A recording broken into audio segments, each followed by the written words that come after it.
सुप्रभात बच्चों, मैं आपकी हिंदी अध्यापिका चारू शर्मा। मैं आशा करती हूँ कि आप सब स्वस्थ और सुरक्षित होंगे।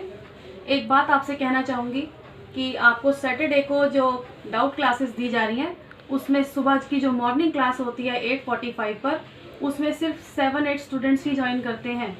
सिर्फ 7 या 8 बच्चे ही उसमें आते हैं और अपने डाउट्स को क्लियर करते हैं। तो ये बहुत ही गलत बात है बच्चों। ये आप ही के फ़ायदे के लिए क्लासेस लगाई जाती हैं, आप ही के फ़ायदे के लिए ये किया जा रहा है। तो आपको कोशिश करनी चाहिए कि आप ट्यूटोरियल्स को ध्यान से देखें। उसमें जो भी आपको डाउट से संदेह जो भी होते हैं, आपको जो चीज़ क्लियर नहीं हो रही होती है, उसको आप एक रजिस्टर में, कॉपी में या पेज पर लिखें और सैटरडे को आप अपनी प्रॉब्लम्स को पूछें। ठीक है, तो अपने अध्याय की ओर बढ़ते हैं। हमने पढ़ा अलंकार। हमने बताया सबसे पहले आपको कि अलंकार क्या होते हैं। अलंकार जिस प्रकार से स्त्रियां खुद को सुंदर दिखाने के लिए आभूषण गहने पहनती हैं, उसी तरह से कवि जो होते हैं वो अपनी कविता को खूबसूरत बनाने के लिए अलंकारों का प्रयोग करते हैं। हमने पढ़ा कि अलंकार 2 तरह के होते हैं, शब्दालंकार और अर्थालंकार। हमने शब्दालंकार के 4 अलंकारों के भेद पढ़े। पहला था अनुप्रास अलंकार, दूसरा है यमक, तीसरा है श्लेष, चौथा है पुनरुक्ति अलंकार। अनुप्रास अलंकार वो अलंकार है जिसमें एक ही वर्ण बार बार रिपीट होता है। यमक अलंकार वो है जहाँ पर एक ही शब्द 2 बार आता है लेकिन उसके अर्थ अलग अलग होते हैं। श्लेष अलंकार वहाँ होता है जहाँ पर एक शब्द एक ही बार आता है लेकिन उसके 2 अर्थ होते हैं। यहाँ पर कुछ बच्चों ने डाउट क्लासेस में पूछा था मुझसे कि उनको थोड़ी सी कन्फ्यूजन है, मैंने उनकी कन्फ्यूजन को दूर किया वहाँ पर। चौथा आता है पुनरुक्ति अलंकार। पुनरुक्ति अलंकार वो अलंकार है बेटा जहाँ पर कोई भी शब्द रिपीट तो हो रहा होता है लेकिन उससे उसके अर्थ में कोई भी परिवर्तन कहीं भी नहीं आ रहा होता। तो उसके बाद हमने पढ़ा अर्थालंकार का पहला अलंकार उपमा अलंकार। उपमा, उपमा का अर्थ होता है तुलना करना। उपमा का अर्थ होता है तुलना करना। तो यहाँ पर कंपैरिजन, जब हम किसी भी एक वस्तु की तुलना दूसरी वस्तु के साथ करते हैं तो वहाँ पर उपमा अलंकार होता है। इसमें मैंने आपको बताया कि 2 चीजें होती हैं, उपमेय और उपमान। उपमेय वो होता है जिसकी तुलना की जा रही है और उपमान वो होता है जिसके साथ उसकी तुलना की जा रही है। जैसे मैं कहूँ चंद्रमा सा मुख, तो यहाँ पर किसकी तुलना कर रहे हैं? मुख की। और किसके साथ तुलना कर रहे हैं? चंद्रमा से। तो मुख होगा उपमेय और चंद्रमा होगा उपमान। तो मैंने कहा चंद्रमा सा मुख, तो यहाँ पर सा से सी, जैसा, सम, जो बीच में वर्ड लगेगा वो कहलाता है वाचक शब्द। ठीक है, अब बिल्कुल उपमा अलंकार के जैसा ही है रूपक अलंकार। उपमा अलंकार के जैसा ही है रूपक अलंकार, लेकिन इसमें तुलना नहीं की जाती, इसमें किसी चीज को कंपेयर नहीं किया जाता, इसमें उस चीज को ऐसा ही बता दिया जाता है कि वो ही है। जैसे मैंने कहा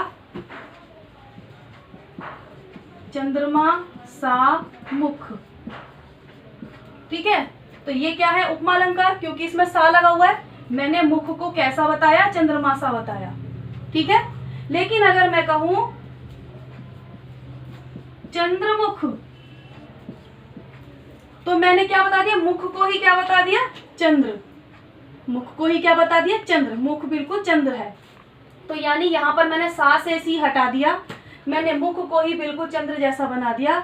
उपमेय में से उपमान को हटाने का लोप कर देना, सा से सी सम को हटा देना, तो वहां पर कौन सा अलंकार हो जाता है? रूपक अलंकार हो जाता है। जैसे मैंने कहा चरण कमल, ठीक है, चरण कमल मतलब कमल के जैसे चरण। अगर मैं कहूं चरण से कमल, तो यानी तो कमल जैसे चरण, तो क्या होगा कि चरण जो है, पैर जो है, श्री राम के पैर जब वो धो रहे थे उन्होंने कहा कि कमल जैसे चरण। तो यहाँ पर है कि पैर जो है वो कमल के समान सुंदर है, बहुत सुंदर से है। लेकिन अगर मैं कह दूं सा से सी हटा के सिर्फ चरण कमल, पैर ही कमल है, कमल ही पैर हैं, तो ये क्या बन जाता है? फिर रूपक अलंकार बन जाता है। ठीक है, तो रूपक अलंकार वो अलंकार होता है जहां पर वाक्य में यहाँ पर गुण की अत्यंत समानता दर्शाने के लिए उपमेय और उपमान को अभिन्न अर्थात एक कर दिया जाता है और दूसरे शब्द में उपमान को उपमेय पर आरोपित कर दिया जाता है, वहां पर रूपक अलंकार होता है। इसका एक और उदाहरण है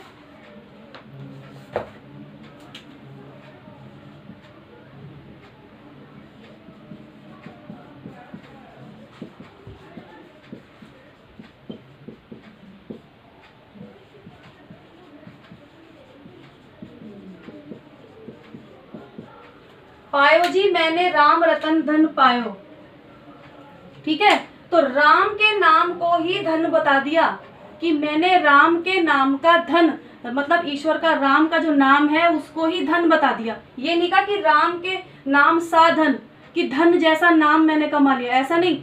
ऐसा जैसा सम वैसा कुछ नहीं बताया इसमें क्या कह रहे हैं, सिर्फ राम ही धन है।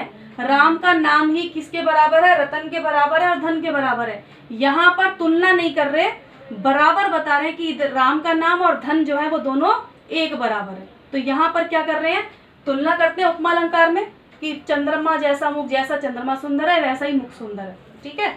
यहाँ पर तो तुलना होती थी, लेकिन रूपक अलंकार जो होता है इसमें तुलना नहीं करते। इसमें क्या कहते हैं, उस सुंदर वस्तु को उसके समान ही बता दिया जाता है, बिल्कुल बराबर बता दिया जाता है, तो वो एक जैसी हो गई। यानी कि श्री राम का नाम ही धन के समान है। तो समझ आ रहा है आपको। इन दोनों में डिफरेंस करने की कोशिश करेंगे। यहाँ पर सा से सी लगता है और इसमें सा से सी जैसा सम आदि बीच में कोई भी वाचक शब्द नहीं आता। तो आज का आपका गृह कार्य ये है कि आप यमक अलंकार और श्लेष अलंकार में डिफरेंस करेंगे और उनके अलग अलग उदाहरण को लिखेंगे, इन दोनों का अंतर स्पष्ट करेंगे। उसके बाद उपमा अलंकार और रूपक अलंकार, इन दोनों की परिभाषाएं लिखेंगे और इन दोनों में डिफरेंस लिखेंगे और दोनों के उदाहरण अलग अलग लिखेंगे। जब तक आप इसको दोबारा से नहीं पढ़ेंगे, इसके उदाहरण को नहीं समझेंगे, आपको कभी भी रूपक अलंकार समझ नहीं आएगा। आप कंफ्यूज होते रहोगे इसमें और इसमें दोनों में, ठीक है। तो आपको उपमा अलंकार और रूपक अलंकार में अंतर स्पष्ट करना है, उसको पढ़ना है और समझना है। धन्यवाद।